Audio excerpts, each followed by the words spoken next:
I can tell you countless reasons to why you should start prepping, but I have 10 for you today, and hopefully it suffice for you to start today.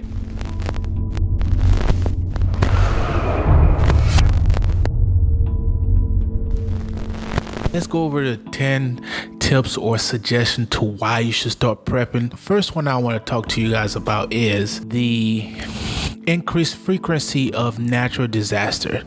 No matter where you are in this world, you can definitely see the changes in the increased frequency on how natural disasters are taking place, where you have wildfire or flooding or different type of natural disasters, where sometimes you could look at it a different perspective, where some of it could be man-made, but a lot of us don't want to go down that rabbit hole with that conspiracy and ideology. But one thing we can acknowledge for sure is that there's things that's happening around the world that maybe 10, 15 or a few decades ago was not a natural reoccurrence, and there's an increase of different natural disasters that a lot of us either have not experienced in our lifetime or have not recorded in history thus far, besides biblical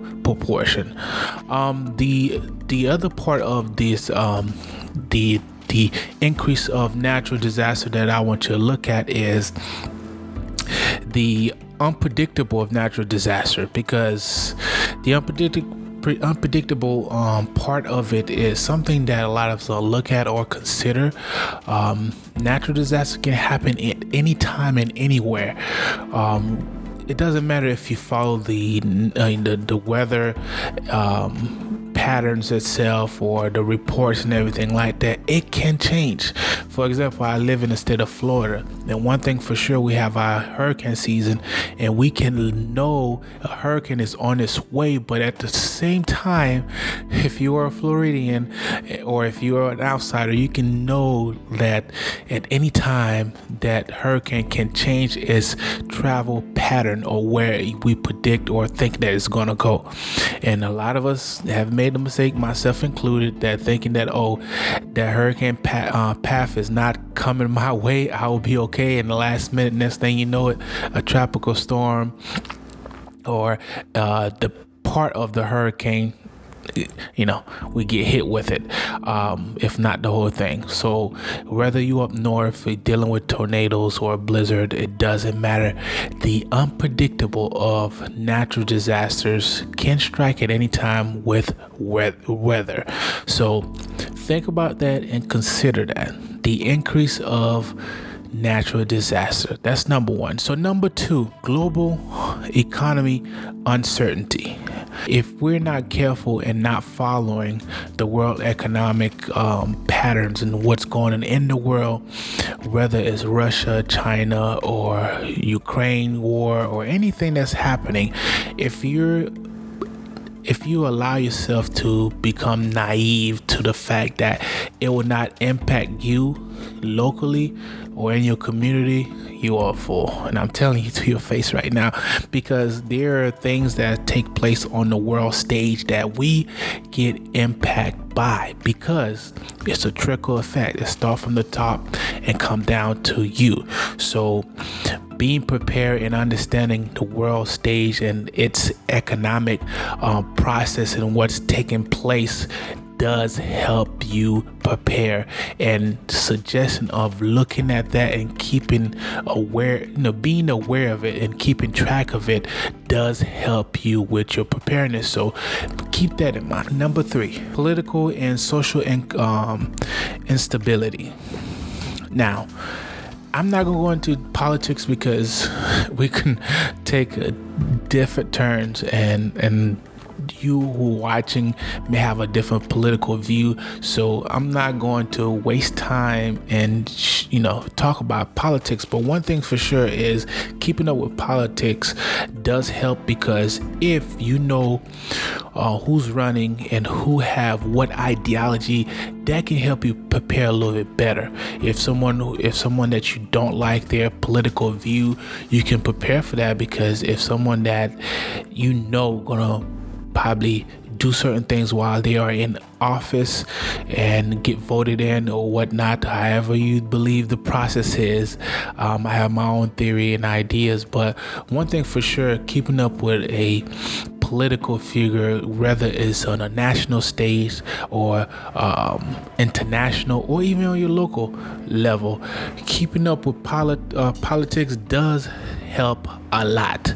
And that's why number 3 is important, because the world stage, politics itself, is important, because the moment that you ignore it, rules, laws, and things will pass. And if you're not aware, like here in the States, ignorance of the law is no excuse. So keeping up with what's going on and making sure that you understand the politician lingo and process and what's going on does help you. So prepare and learn about politics, whether you love it or not, whether it's boring or fun to you. Know it, learn it. We are going to go through this real quick because I want you guys to get an idea and then go back and consider a lot of this stuff that I'm talking about. Number 4, pandemics and public health crisis. Now, if you didn't learn from 2020, I'm sorry, you should just turn off this video and just live life on auto, because 2020 was a wake-up call to a lot of people, myself and others who are watching this video, yourself included. And what it had done for me is I had to pivot. I took prepping to another level, and to seriousness is it's beyond where sometimes it drives my spouse crazy. But one thing for sure is understanding pandemics. We have experienced it on the world stage itself, and I know it impacts someone somewhere somehow.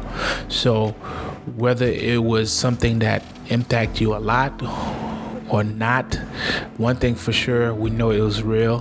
Whether your conspiracy ideas or whatever you might think of it, it's real. And how do you prepare for that? Those are the things that you should definitely consider. Health crisis, on a local level, whether it's you dealing with the season flu on a yearly basis, or something as big as that took place in 2020, a pandemic. So consider these things. You should definitely learn ways to prepare for it. And this video is just about the ideas and potential crisis, or should I say calamity, that could strike at any time, and you should definitely consider these things. Number 5, let's get to it. Number 5, cyber security and threat. There is a continuous attack that's taking place from different part of the world, and even sometime it hit home. And one of the things that a lot of us don't realize is that cyber attack can impact us on so many levels. That gas station you go to pump your fuel, to fill your vehicle so you can travel and get around, the moment it get attacked, there's no power, or there's a cybersecurity threat in regard to for the pump itself to function correctly, or transactionally, to accept money, that can impact you. A lot of us don't consider these things. Those pumps are running on electricity, and electricity, not only that, it has its own I/O, where an operating system that if it get compromised, you would not be able to buy nor get any type of fuel. Just remember that. It's a huge tank under that pump system for you to get that fuel out of that ground. So things like that you have to consider. Cyber attack, the bank, where you store your money, that is important, because imagine if there's a cyber attack where if you attack all the major banks, or your bank specifically, guess what? You have no money at hand unless you practice good prepping skills, which is having some cash on hand. Having some cash on hand, that helps. My mic is ready to run away.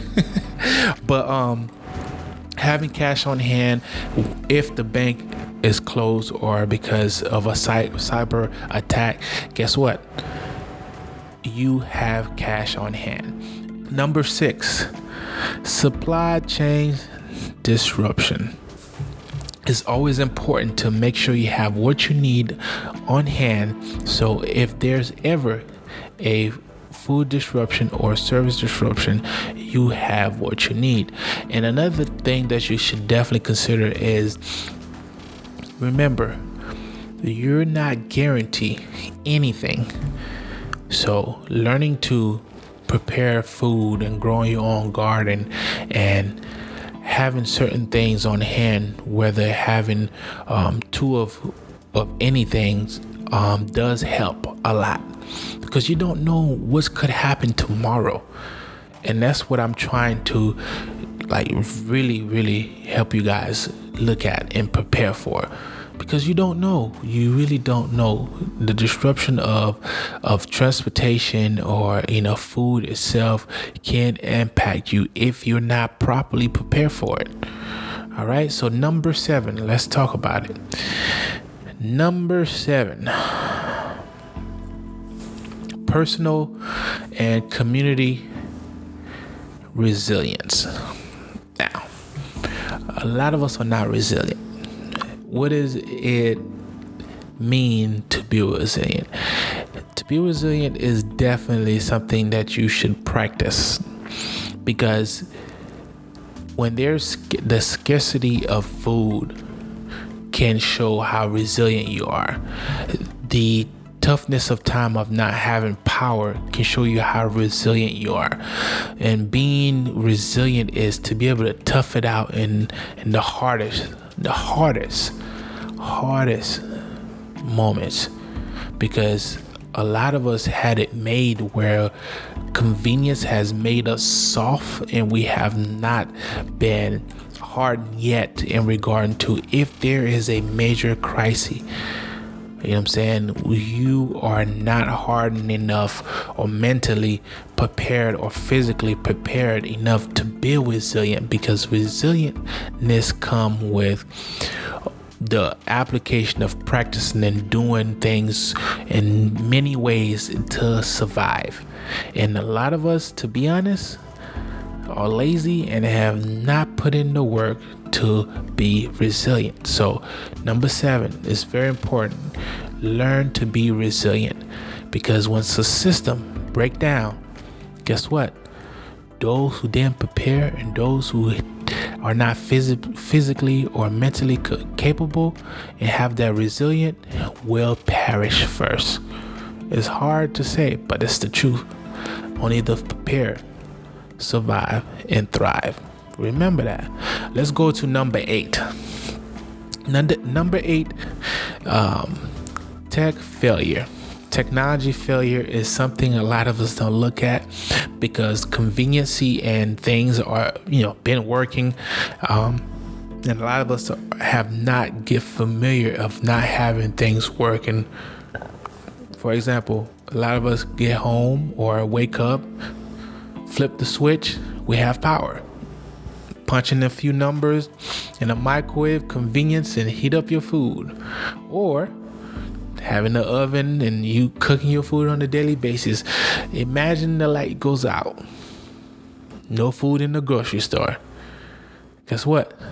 That is an example of technology failure, because the tech that we use to keep us going and moving forward, the moment that they fail, guess what? We're back to dark ages. Especially a lot of Americans will get a quick wake-up call, and a lot of us will not survive, because the conveniency of having things and having that grid running on a daily basis and getting soft and not understanding, hey, if the power goes out, guess what? 1, you have no electricity. 2, you have no running water. 3, a lot of us do not understand what it feel like to not have power, or for some sort of major technology that allow us to survive and thrive. If those things fail, a lot of us will wake up quickly, and a lot of us probably will perish. A good 70-60% will perish because we have not practiced nor have considered these things. That's why I'm doing this video. Consider preparing, because these are the things that you should think about. Let's talk about number 9. Number 9, environmental, or should I say resource scarcity. There's a lot of things that take place when we have limited resources. Doesn't matter how nice you are, or how honest you are, or how much integrity you have. The moment you do not have the essentials, food, water, shelter, things that to keep you alive, a lot of us will change mentally and physically, because the scarcity of not having enough resources to share among, thousands and millions of people, it bounds to be the ugly side of humanity. And if you think about it, we are seeing some of it now, because certain resources certain group have and certain other groups don't, but yet those who have little survive off of it, and those who have the abundance of it, sometime if they go without it, they will change. They will do things that ain't humane. And having the scarcity of not having enough resources is really important to understand, because you want to be a producer, not a consumer. Because there is a lot of things in this world that we consume and we don't know how to produce ourselves. And let's just say, if those who produce it stop producing it, a lot of us will have what we call scarcity of resources. And understanding the scarcity of resources is important, because you learn how to produce and to be self-sufficient and to do on your own. That's the key. Number 10 is important. Number 10 is mental preparedness. Mental preparedness is something that a lot of us don't talk about. If you're not doing the proper stress relieving activities, such as keeping yourself entertained when you stress, or learn how to deal with your stress, or doing things to keep your mind occupied when stress arrives, that can make a difference between breaking you and keeping you alive. Because having mental fortitude makes a difference. Because when the hardship come, if you don't have the mindset to keep going and to keep striving to the next day and to keep yourself and your family alive, it's going to be tough. And I know we don't want to talk about certain things that could make you depressed, but it's reality. If you don't mentally prepare for what to come and what's potentially to come, you're doing yourself a disservice. Because part of preparedness is not just inquiring a lot of junks. Yes, I say junk because a lot of you guys are getting all these gears and not using it. So it's junk. It's just collecting dust. So one thing I'll say is consider all 10 tips or suggestions that I have provided, because this last one of mental preparedness is important. Do exercises that required to build your mental fortitude, because when things happen, when poop hit the fan and things happen, a good percentage of people will perish because they don't have the mental fortitude to survive the things they're going to see and the stress they're going to deal with. So doing things to build that mental fortitude and to learn how to release some of the stress, it's important. And I encourage you guys to do that. And I'll end this video with this. You shouldn't just prepare. should consider a lot of things, because preparing is a lifestyle, and it's a lifestyle that require you to be intentional.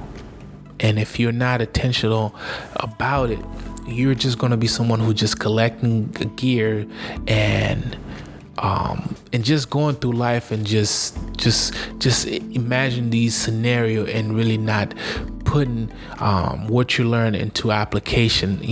Apply it, do it, go out there, learn what you need to learn, and then come back and apply it in ways that you can see yourself using it. Like, for example, if the power goes out right now, you have power. Learn to deal without power while you have access to it. If you come home, start one day or a few hours without powers and see how you do. Go a day without power. Just figure it out how you would survive, or 3 days, 4 days. Just increase it and see how you do, because all these things help you survive. Remember, if you prepare today, you can save your life tomorrow, or your family life tomorrow. All right, y'all. Remember, get wiser by shifting. See you guys in the next video. Thank you for watching.